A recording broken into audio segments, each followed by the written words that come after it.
Paulo, de Goiânia. Senhor Henry, você acha que se não propagasse que você é Cristo reencarnado, as pessoas parariam mais para escutar suas palavras? Uma vez que percebo que o preconceito e a aversão delas ao Senhor já as indispõe intelectualmente para lhe compreender? Eu não entendi as duas, três frases. Final.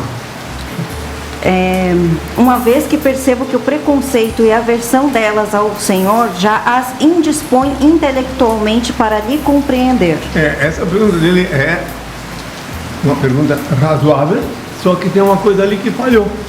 Intelectualmente, desde quando que quadrúpedes são intelectuais? Desde quando que os seres irracionais são intelectuais? O intelecto é um privilégio humano. E os seres irracionais, que rastejam atrás dos falsos profetas, estão dopados com aquela retórica nefasta deles, enganosa. Claro que assumem espontaneamente o status de ser bestial e não tem então intelecto para raciocinar, acompanhar o que eu falo. Aí é o problema. O problema nada contra eles, porque eu continuo dizendo agora, reitero de novo, que na luz de meu Pai, Senhor e Deus que é em mim, continuo amando todas as criaturas que se movem sobre a terra, sem exceção, obviamente coerente com a eterna e divina lei da igualdade, que consiste tão somente em distribuir-se desigualmente a desiguais, na medida em que se desigualam. Lei que eu apresentei sucintamente há 2.000 anos, quando proferi a parábola dos talentos, que até hoje não foi compreendida por todos. Então, esses seres que ele se refere, intelectualmente, só pode raciocinar intelectualmente quem tem intelecto.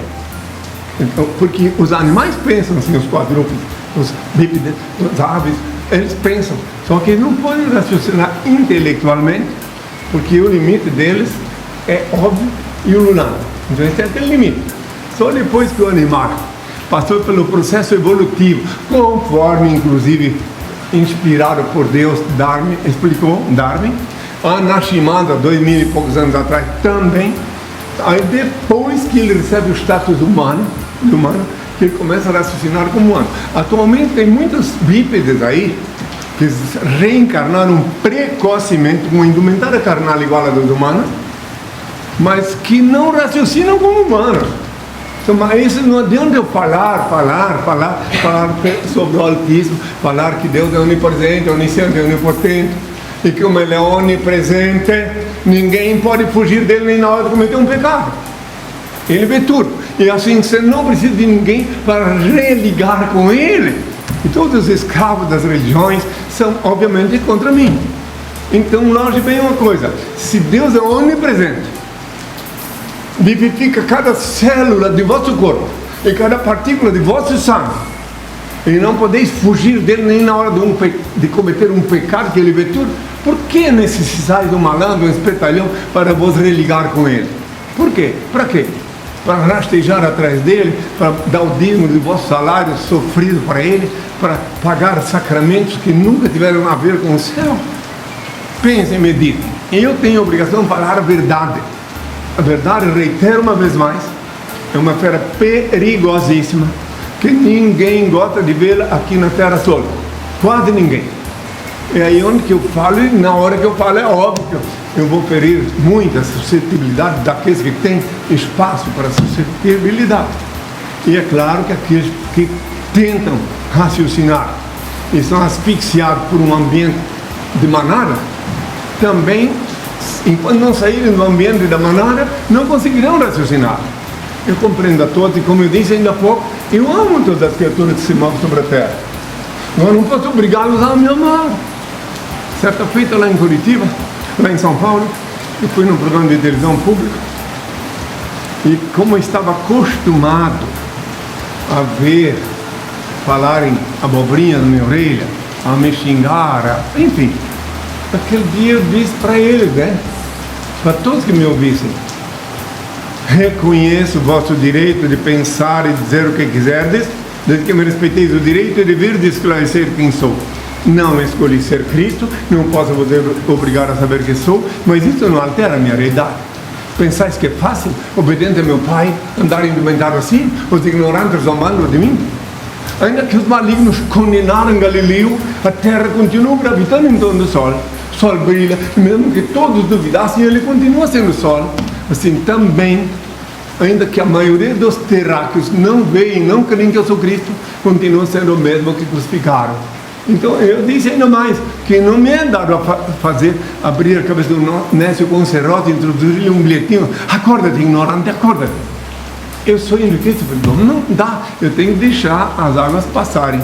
Tenho que deixar os porcos dormir, os cães latir. E eu continuo cumprindo a minha missão. Espero ter respondido a pergunta dele, que perguntou por que as pessoas, os que são contra...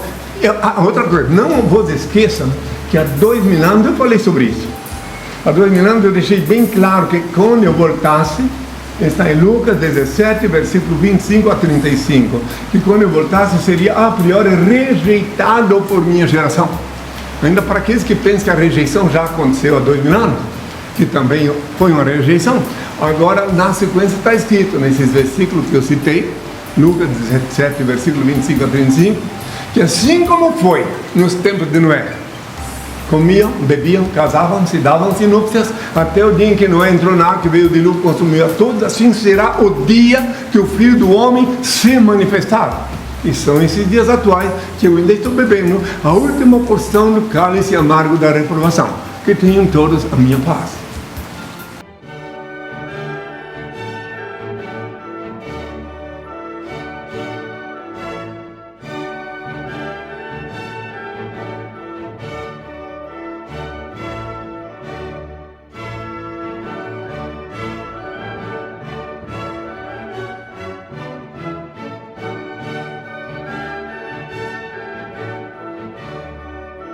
Eu me recuso a falar com qualquer pessoa que me falte com respeito.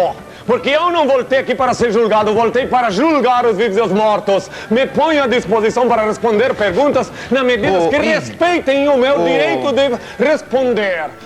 Bem-aventurados pobres de espírito, o reino do céu será deles. Bem-aventurados mansos, eles herdarão a terra. Bem-aventurados que choram, eles serão consolados. Bem-aventurados que têm fome e sede de justiça, eles serão saciados.